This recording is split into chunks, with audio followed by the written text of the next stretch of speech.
My father had 93 years, but it seemed short. In his seemingly long life of 93 years, it was short because it just seems like if we only had more time. Old Testament gives us a view of some people who live to be 500, 600, 700, 800, 900 years old. If I have a chance to ask, I will ask, how come we got shortchanged?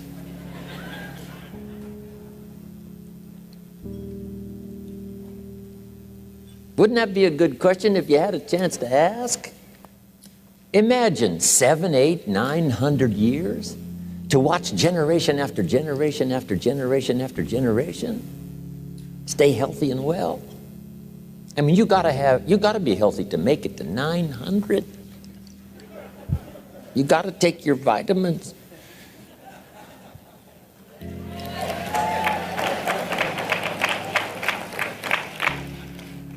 I'm pushing the Bible, I'm pushing vitamins, I'm doing good today. So, the key is time is precious. Now let me give you Bill Bailey's description of time. Life is not just the passing of time. Life is not just the passing of time. Life is a collection of experiences, their frequency,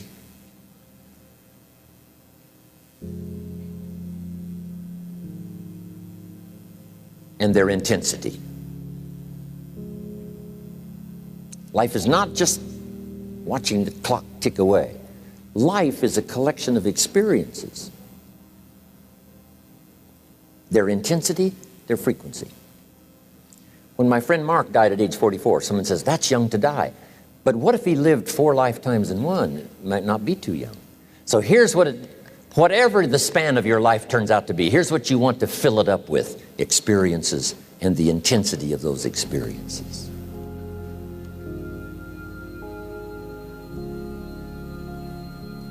But now let's talk about the management of time.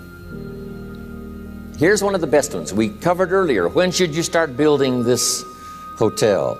Answer, as soon as you have it finished. Now jot this one down on time management. When should you start the day? As soon as you have it finished. Plan the day the best you can, leaving plenty of room for improvising and surprises and all the stuff that happens during the course of the day. But if you've planned a good, productive day, now you start that day, you can't believe how much more valuable your time will be. Don't start the day until you have it finished. Now here's the next one. Don't start the week until you've had it finished. Now to lay out a week is a pretty good challenge. Next, don't start the month until you have it finished.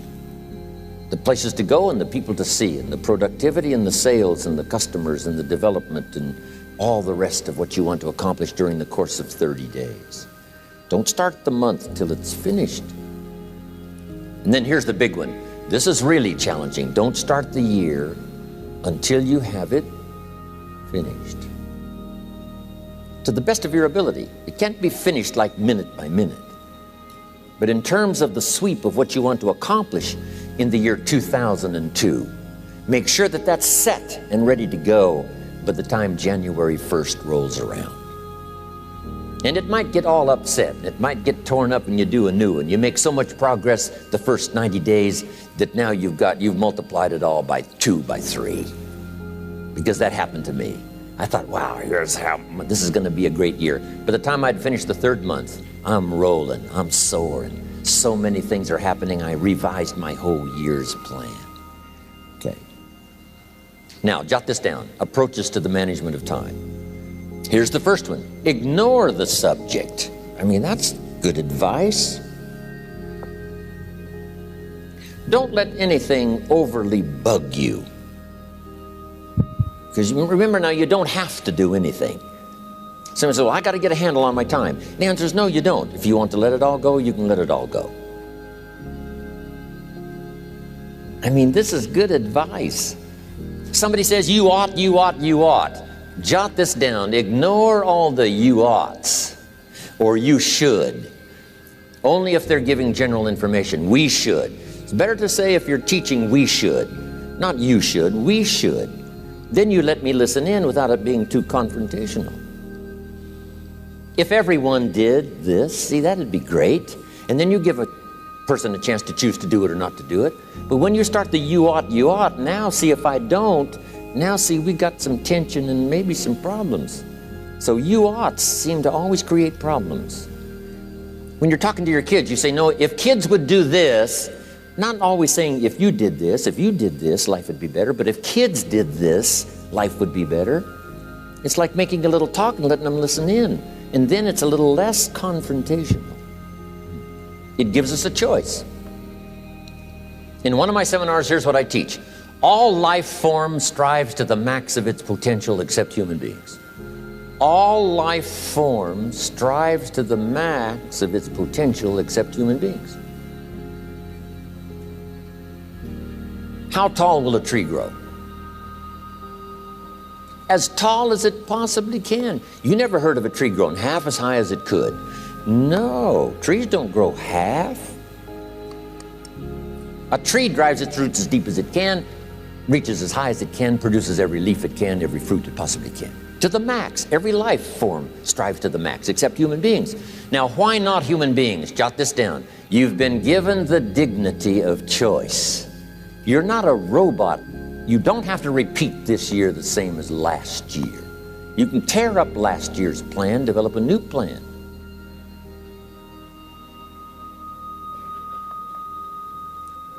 So, the dignity of being a human being. Now, here's the choice on being a human being. To be part of all we were meant to be, or to be all.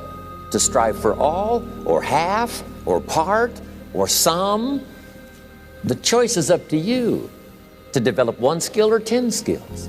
Someone says, well, I'd be happy with just one more language. Well, some say, hey, I'm going to learn 6 or 7. And this is all a matter of choice. And when someone says, no, you ought to learn 4, you've got to resist all that. Because this is personal dignity. And you don't want to destroy someone's dignity by doing all the oughts, and then they feel reluctant to do it. Now we've got problems. So if you want to, just ignore this subject on time management. Now here's the next one. Step down to something easier.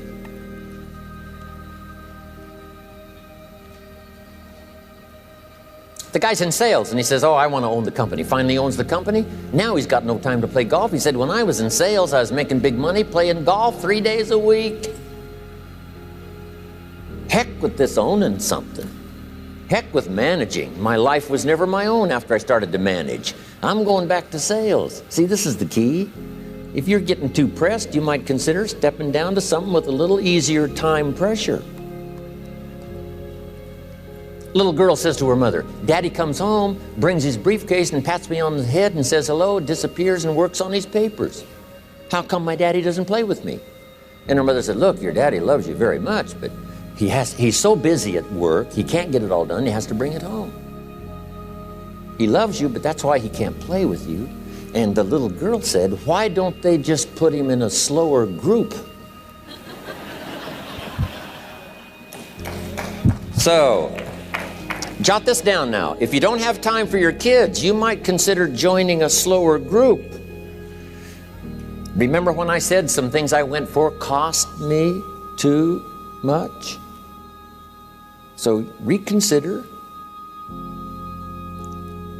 Next key to time management, and that's work longer and harder. But see, there's a limit to that. I almost lost my health the first year. I went so crazy about personal development and achievement. I just went bonkers. You know, I told you I was skinny, but at the end of that first year, I was a walking shadow. And then it suddenly occurred to me, what if I got rich and too ill to spend it? I mean, that was a shocker. So I started, developing a little more reasonable. Because I said, if 12 hours won't do it, I'll work 14. If that won't do it, I'll work 18. I mean, how many hours it takes. And sure enough, it cost me too much. So see, working longer and harder for some might be appropriate. If you're just sitting around not doing that much, this might be good, work longer and harder. But you can only work so hard. Here's the key, not to work harder, but smarter. When you've worked as hard as you can, doing the best you can in terms of physical output in the time, reasonable time. Now here's the ultimate in the management of time, and that is you simply become more skillful. When I first got into sales, You know, I was around people that could get, 9 out of 10, 8 out of 10. And when I first started, I could only get 1 out of 10. But here's what I did. I worked around the clock, so that I would make up in numbers what I lacked in skill. That's good in sales. You got to jot that down. When you're new, you make up in numbers what you lack in skill. Now, when you become more skillful, the numbers can go down because now your persuasive ability and all of that is now so high that you don't need to put as many numbers out. But at first, if you want to compete or if you want to really get good, you've got to put in the numbers. But if you get more from yourself, develop more of yourself, now the time management becomes an easier task. Now here's the next thing. Either you run the project or it runs you. I've found out when you start something, at first you're in charge. All of a sudden, a year later, it's in charge. Some of the companies I started, I'm telling you, I'm in control. A couple of years later, I'm out of control. At first, I've got it on the run. 2 years later, it's got me on the run. Haven't got enough time. I'm dizzy with trying to get it all done. So here's part of the key, and that's to get in charge. Say, I'm going to take charge of my health. One of my albums is entitled, Take Charge of Your Life. Take charge of your time. Take charge of your resources, which we're going to talk about next. Take charge of your health. You're the one that's responsible for it. It's not a requirement of society that you not have a heart attack and take care of your family. That's not a requirement of society, but you must make it a requirement of yourself. Society doesn't require that you build a financial wall around your family nothing can get through. That's not a requirement of society. It's a requirement you impose on yourself to build a financial wall around your family nothing can get through. So impose on yourself this self-development of being in charge, taking charge of your life and your health and your future and your responsibilities and all the rest. Next, reasonable time is enough time to achieve all of your goals. Just jot that down. Reasonable time is enough time. I had to learn that. Reasonable time is enough time. Here's why. It's not the hours you put in, it's what you put in the hours. If you start depositing greater ideas into the hours you've got later than now, I'm telling you later, you can't believe the productivity that will flow. The ideas you can't think of now, a year from now, they'll start to flow. And when you deposit those ideas in the hours you've got, productivity multiplies by 2, 3, 5, 10. Next, time management essential. We've already covered the first one, a written set of goals. And then do priorities on your goals. What's important this week? What's important this month? Here's the next one. Often review. Just go over your goals to make sure that your list is working for you. It's got you inspired. It's got you turned on.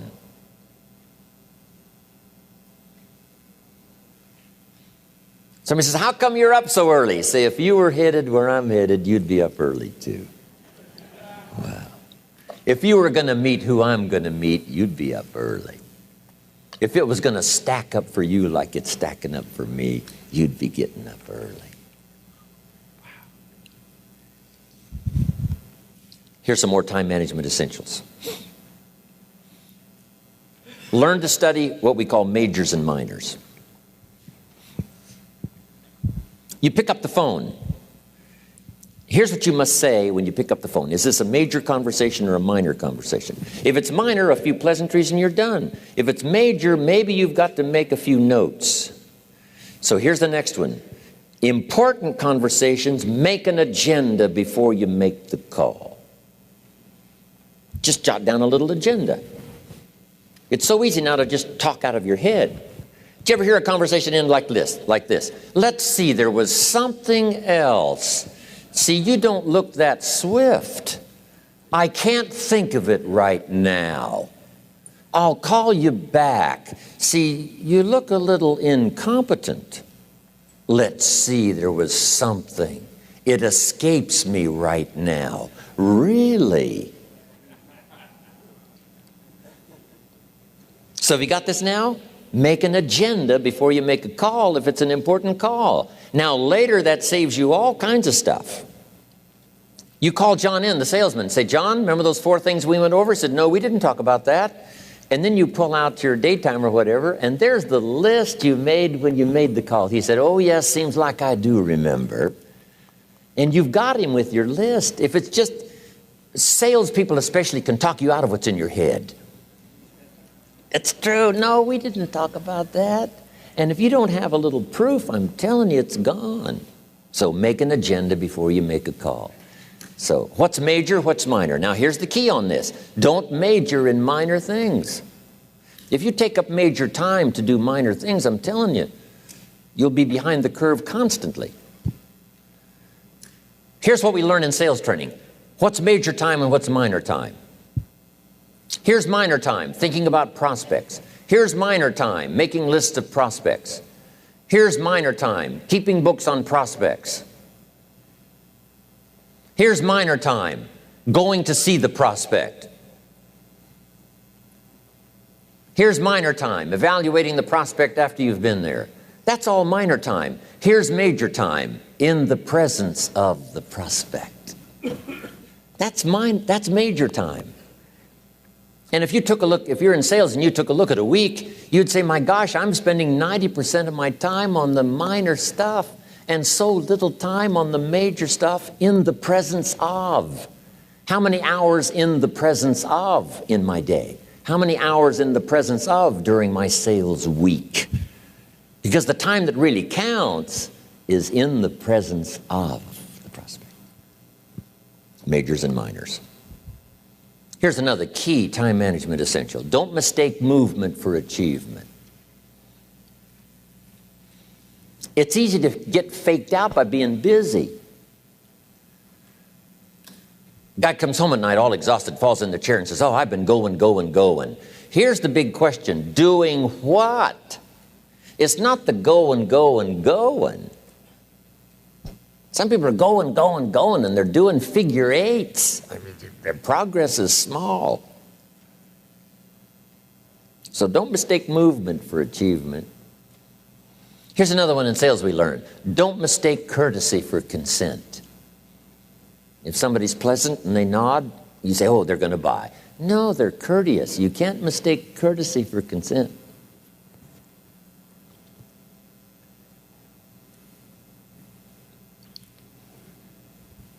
Now here's a big one, concentration.